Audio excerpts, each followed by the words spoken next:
Hey gang, Ronan here, welcome on back to the Cade and another episode of our one-day playthroughs. And for this week, we're going to do something a little bit different. We're going to go back to 1990 and we're going to play a game that really, in the grand scheme of things, isn't a game that I figure most adults are going to be falling all over themselves to play. But if you're looking for a quick and easy game that your kids can play, then we'll do this one. And it was created by Kemco Seiko Japan, and again, it came out in September of 1990. And we're going to play Bugs Bunny's Birthday Blowout. Now, this game was released, as it says here, to commemorate Bugs Bunny's 50th birthday.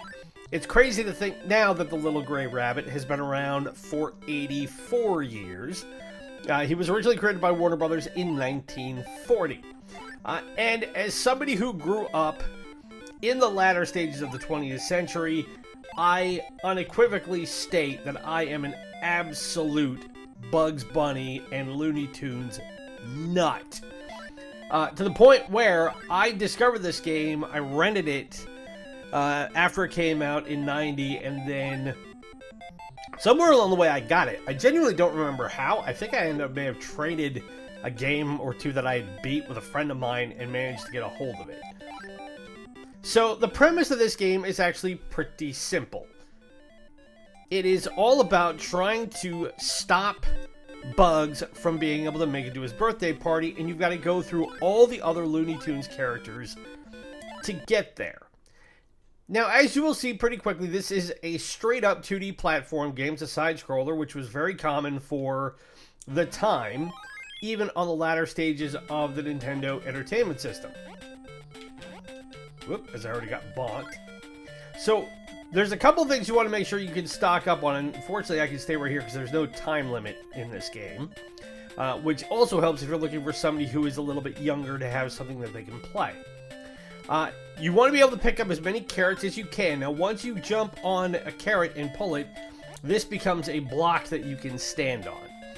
And then to jump, you use your B button, and then you can use your A button to swing a hammer. And the hammer can incapacitate enemies and get them out of your way. But by and large, you can just jump by them and not really have any major issue. Now, as you see, there are 3 hearts on the left side of the screen below the counter that has the number of carrots we have. The carrots will come into play later on, and you'll see pretty quickly how they are incorporated into the overall aesthetic of this game. Of course, Bugs being a rabbit, he does not go anywhere without his carrots. Now, that thing I ran over that sped the music up allows me to accelerate things a little bit quicker. But otherwise, if you've played any Mario game from the mid to late 80s, early 90s, it's going to be a very, very similar feel. And Kemco, when they created this game, we're not trying to really reinvent the wheel here. The idea being is they wanted something that could be easily accessible for all ages.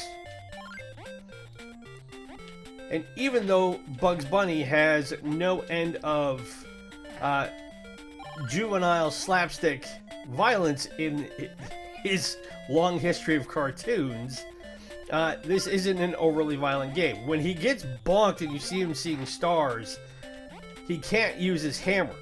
Now, when you get a seesaw like this and he hits it, that allows him to jump up and do like a super jump.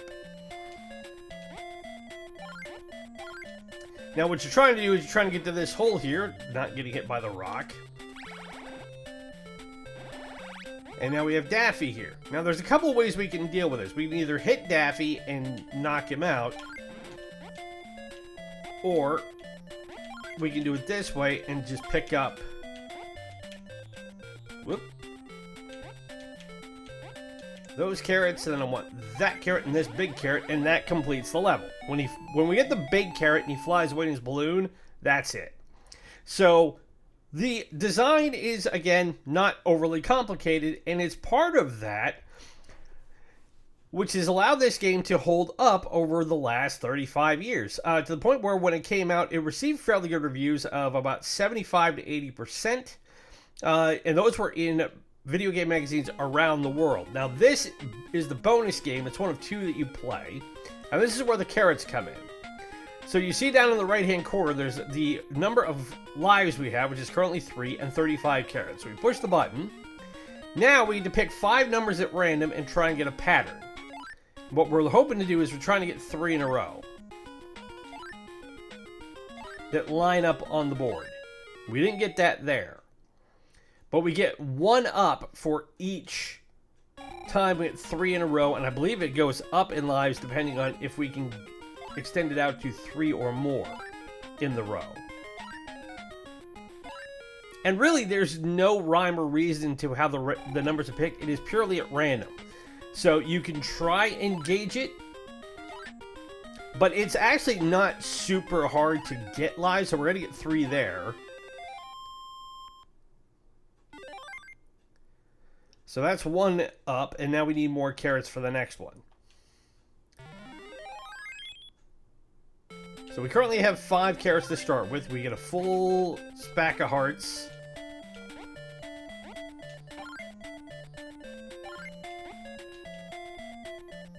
And I have to admit, by comparison to playing and finishing Dark Souls Remastered this week, and I will tell you, I am beyond glad that that is over. Not that I didn't have a good time with it. It's just, the thing about doing playthroughs, and you ask any gamer who has a YouTube channel of their own this, and after a while, a playthrough gets to be a bit of a grind. But I did have a lot of fun finishing that game, to the point where, and I'm not ashamed to say it, as I drop. So I got the carrots, but I didn't make it all the way out. And when you die, you have to start back over at the level. There is no, like, halfway checkpoint.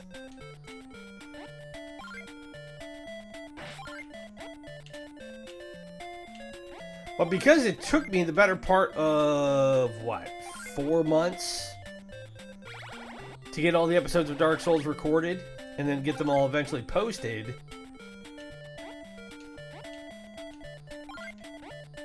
it allowed me in that span of time to actually start and get a fairly good way through Elden Ring. I'll try this one, see if this one's any different.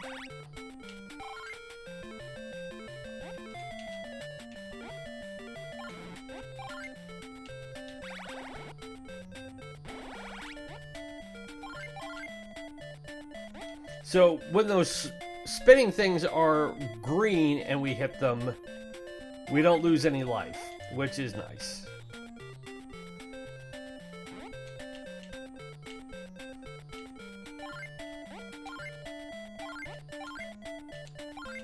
So pick these up. Whoa, boy. Whoa!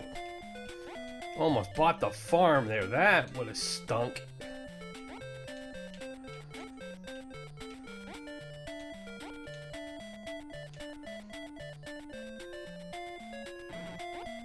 Ow. Okay, now we get the end here. Now, it doesn't look like anybody's here, but there's actually somebody hiding in that bush, and it's Tweety Bird. Tweety Bird, if you don't know, is the smallest of the Looney Tunes characters. What I need him to do is, I need him to come out from that bush so I can hit him with my hammer. I hit him 3 times.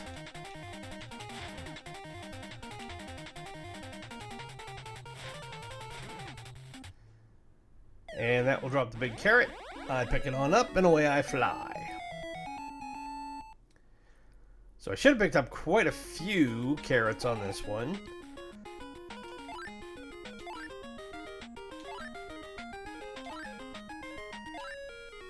And we didn't do winners there.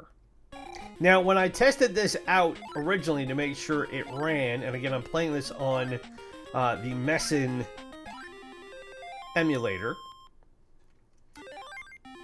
I think I ended up, by the time I stopped, I managed to land. I had 10 lives that I'd accumulated by that point. So, it's not hard. You just got to get lucky and hope that you can put a line in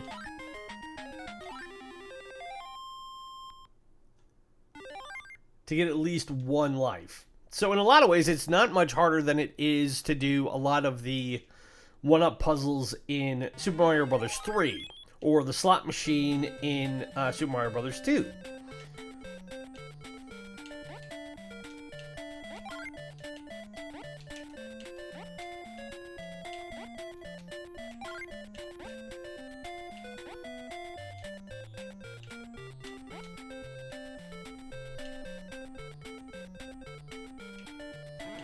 Ow.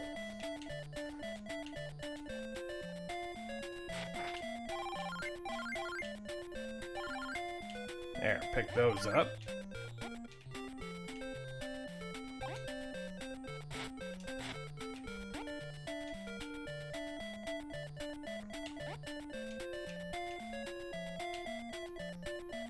And come down here.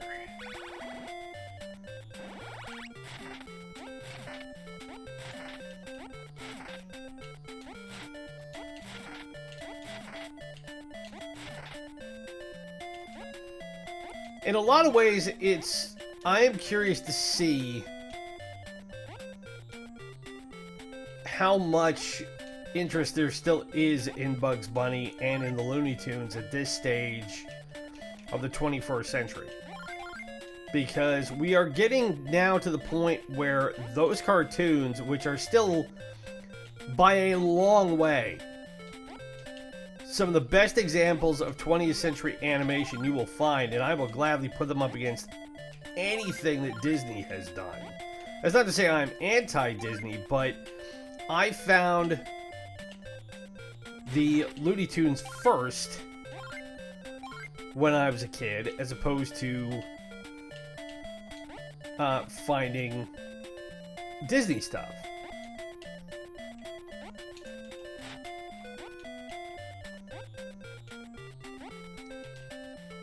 But I can watch Looney Tunes cartoons now as a 40-something-year-old guy and still find them just as amusing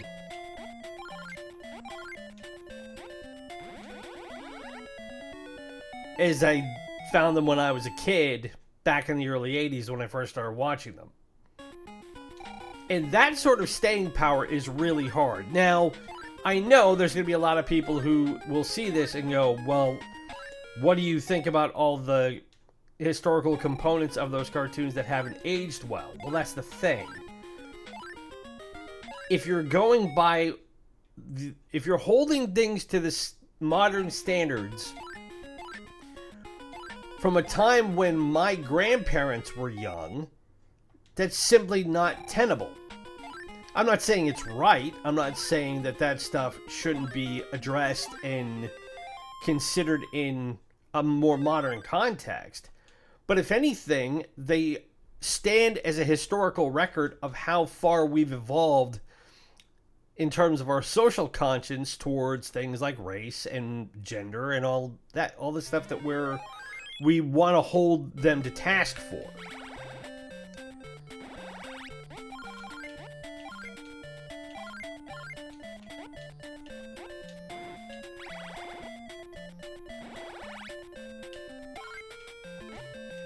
I think I got me a super hammer now. Ah!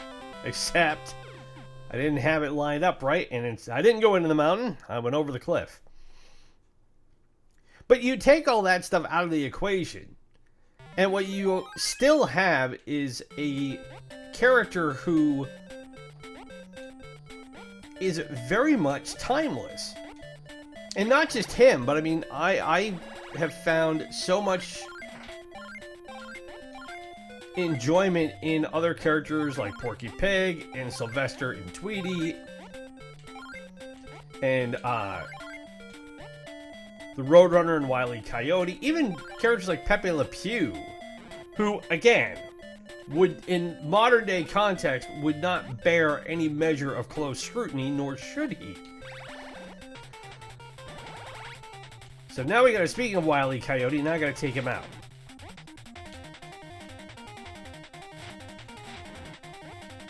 I just gotta hit him one more time. Get our big carrot, and away we fly. But if an animator came up with a character like Pepe Le Pew in a modern context, now this is the other game that we have to play where it's It is whack-a-mole.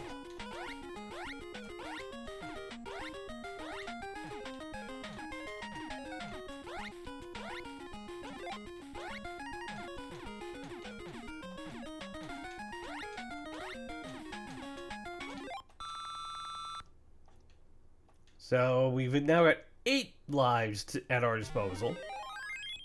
And now we're in World 2. And in this one we got a book because the sand deteriorates rather quickly.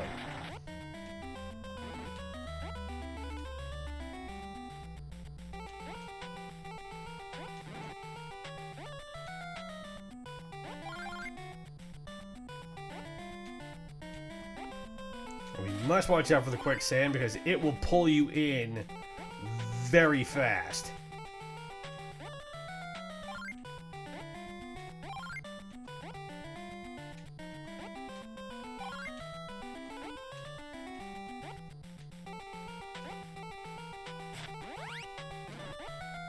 Yes, modern animators could not get away with what Chuck Jones and Friz Freleng and Tex Avery did 100 years ago in creating the Looney Tunes. The majority of the stuff that they put into those cartoons, the physical comedy, I think, would work, but only to a certain extent. And that was part of something I had to deal with as a kid, was being told that Looney Tunes cartoons promoted violence amongst children and therefore should be banned and taken off TV. I learned more about violence in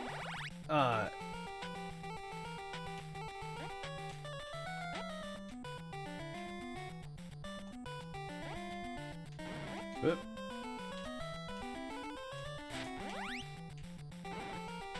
Ah, come on, bugs. There, whoop, get up there. But I learned more about violence and how to hurt people watching wrestling and boxing and old war movies with my grandfather than I ever did watching a Bugs Bunny cartoon.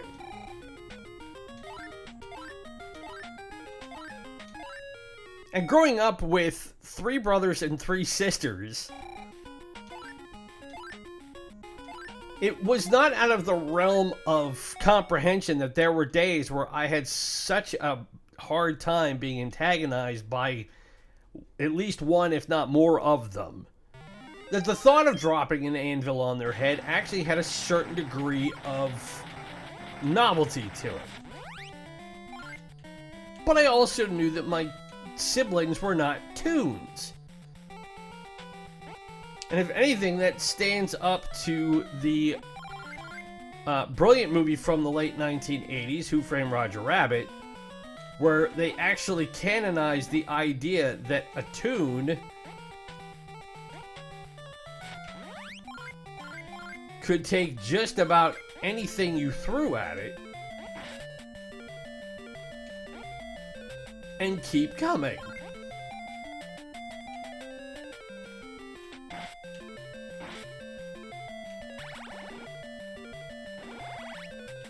Now this one looks like it's going to be a bit tricky, especially since the world is shaking and I don't know why.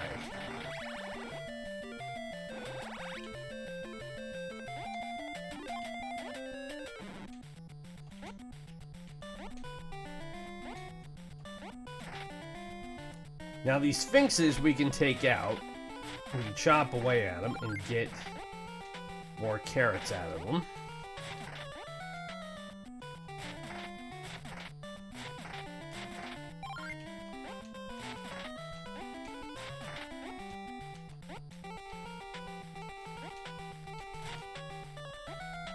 And the same goes for cartoons like Tom and Jerry, which are not they're not Warner Brothers cartoons, but they were so synonymous with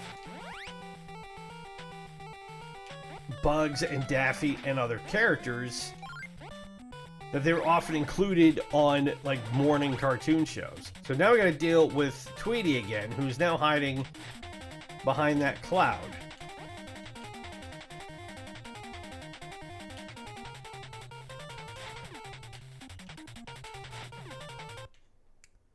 But 3 swings of the hammer, and away he goes.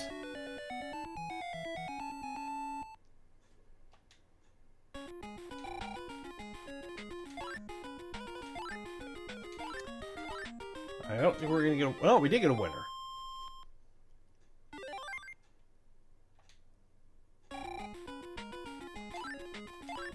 And I like these sort of side games that give you possibilities to extend your gameplay. And because this game was designed more for younger kids than older kids, it stands to reason that you would want to give them an opportunity to do that, but also not make it overly complicated.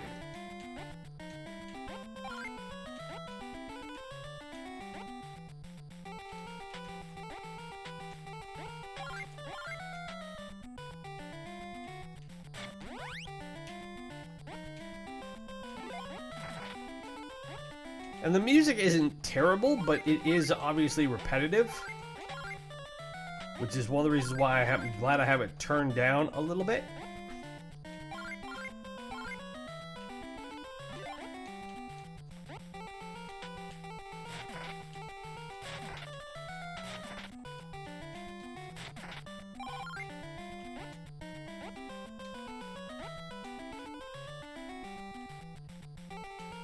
Come back here. Whoop.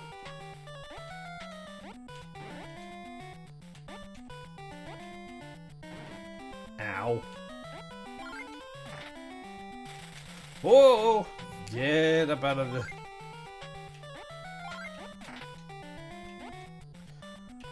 That quicksand is no joke. It will pull you in very, very fast. And how you get out of it is you have to hop.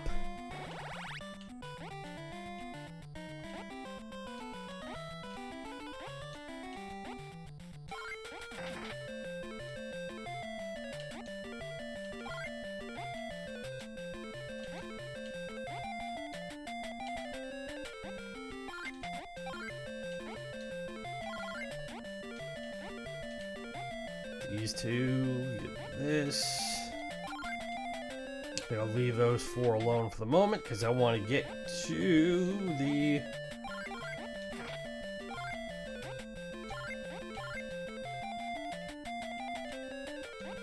And down here. And this one, we don't actually have a bad guy. We just got to hack our way through the rocks to get to the big carrot.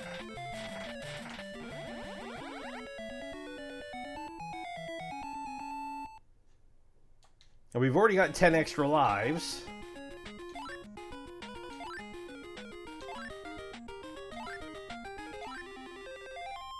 And make it 11.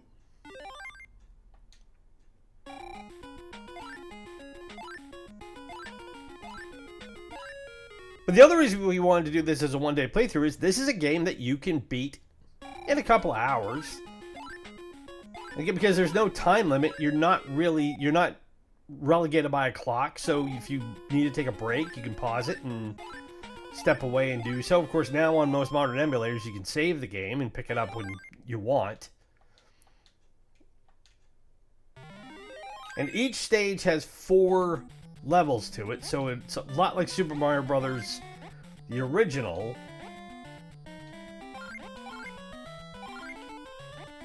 Or even Super Mario 3 that had subworlds.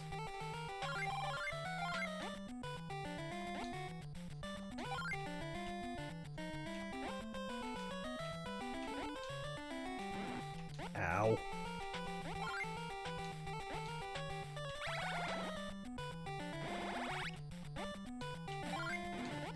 Ow.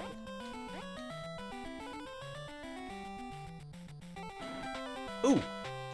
As I fell right on the spike roller. So we're about 25 minutes, so we'll see if we can't get through this level really quick. So this one might run a little bit longer, but again, being a one-day playthrough,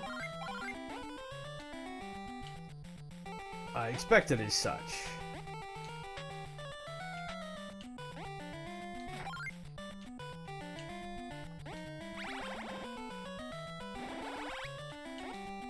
I wonder if I can go through that door. Ooh, there's a lot of stuff here. I don't think I can try it. Nope. Nothing in the door.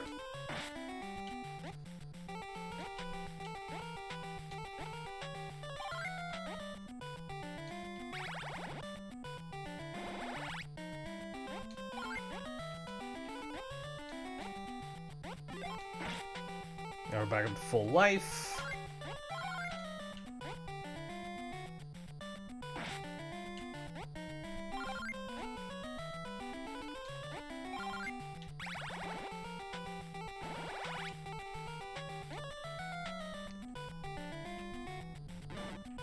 Ow.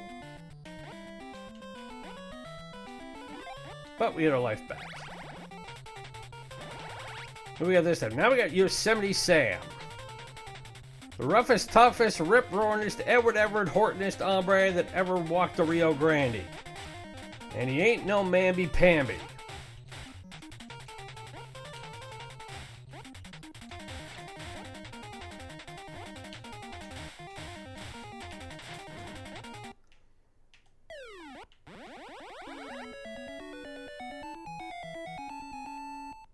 And we made it through World 2.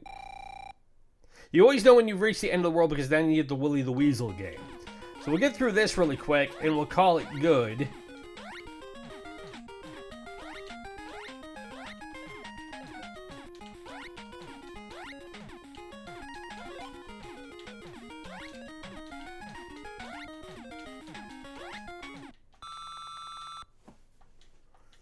So we finished with 12 lives and now we are at World 3.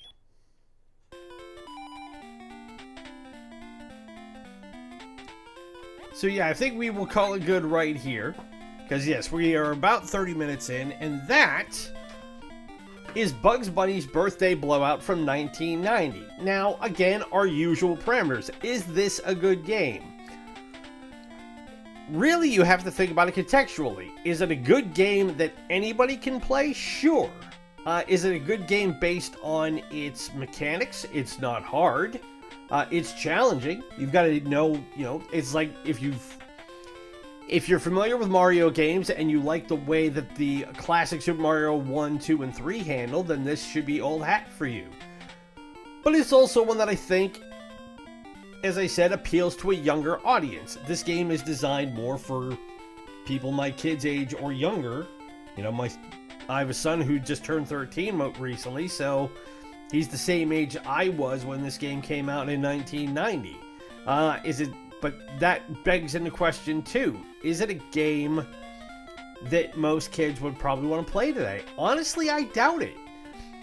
Because part of the issue is that this is a character who does not have the same connectivity to nostalgia or to youth and adolescence for Millennials and Gen Z as it does for Gen X. And I'm not saying that to be negative or pejorative about it. It's just simply that, again, my generation, we grew up every Saturday morning on one of the major channels, ABC in my case, had for a 1 to 2 hour block nothing but Bugs Bunny cartoons. And it was all the characters. And you got at least 3 to 4 good Bugs Bunny cartoons every Saturday. And then, during the week, the affiliate stations would have the same thing because they were not expensive to own, they weren't expensive to broadcast, and they were guaranteed to have kids tuning in to watch them every chance they got. Well, that was 40 years ago. That's not going to be the same thing nowadays. Kids nowadays are more sophisticated. They've got more interest. They've got different tastes. They're interested in anime. They're interested in more modern stuff. And again, I'm not saying that with any degree of disrespect or negativity or get off my lawnness. It is just the times have shifted. And are they going to want to go back and play a game with a character that they don't have the same sort of familiarity with that I would? Probably not. Although there might be some who have discovered Bugs Bunny and may have some appeal to it and give it a try. If so, then this is a perfect game for them to be able to enjoy, get some challenge out of it. It's not super complicated, and again, you can beat it in a couple of hours. So again, we're playing this on the Mesen, M-E-S-E-N emulator, which is a free emulator. You can probably find copies of it online if you have a Nintendo Entertainment System, although I don't know for sure because the research that I found was limited. I don't know how many copies they sold, which is common for most Nintendo games. They didn't chart it as well as they did with later generation games on different consoles. So you might have to pay a slightly higher premium if you want an actual cartridge of it, but they're out there. So, and if you've had experience with it, let me know. Let me know your history with this game. And as always, if you've been enjoying the content on the channel, best way you should, hit that like button, subscribe if you are new, ring the bell to be notified of new episodes. We are taking a slight break from our next playthrough just because our Dark Souls playthrough was so long and was so detailed in terms of getting episodes put out and getting them recorded. We had to do them in fairly large chunks. So I want to take a little bit of a breath, and I will tell you the next playthrough that we do, which will be probably coming up a little bit later on the spring, will not be an RPG. I want to be able to also take a break from those as well because it was just so involving in a good way. And I will be doing a follow-up video probably in the next couple of days, doing a total post-mortem on my experience with Dark Souls and breaking that down. The good news is, though, is that Sports Saturday and Sucker Punch Sunday will be back starting this weekend. That was the deal. I put them on hiatus to do the Dark Souls playthrough, and once that was over, we were going to bring them back. So keep an eye out on this space for new episodes of those, as well as WTF Wednesday coming up also this week. Be sure to follow us on social media through Threads and Instagram at Ronin's Retrocade to help keep spreading the word about us. Our subscriber rate is growing. We are already closing in on 150 subscribers, and we're only into the first third of 2024, which is great news and great incentive for us to keep putting content out there for you guys and being able to come up with stuff that we hope you will like and help get other people coming to the channel to check out for themselves. Thank you to everybody who has commented so far with recommendations, with ideas, and just your overall feedback on the games and the episodes that we've put out. We don't take it for granted, and we do try and make sure we respond as best we can to your comments and your posts. So keep them coming in. And on that front, if there is a game you would like to see us feature from the Nintendo Entertainment System, the Super Nintendo, the Sega Master System, Sega Genesis or Mega Drive, SNK Neo-Geo, Nintendo 64, PlayStation 1, or PlayStation 2, as well as the Sega Saturn and Sega Dreamcast, by the way, leave in the comments below or drop me a line on social media. It can be any game from those consoles that you want. My name is Ronan. It has been great to spend this Monday with you. Be safe, be well, happy gaming. We'll talk to you on Wednesday for another episode of WTF Wednesday. Bye.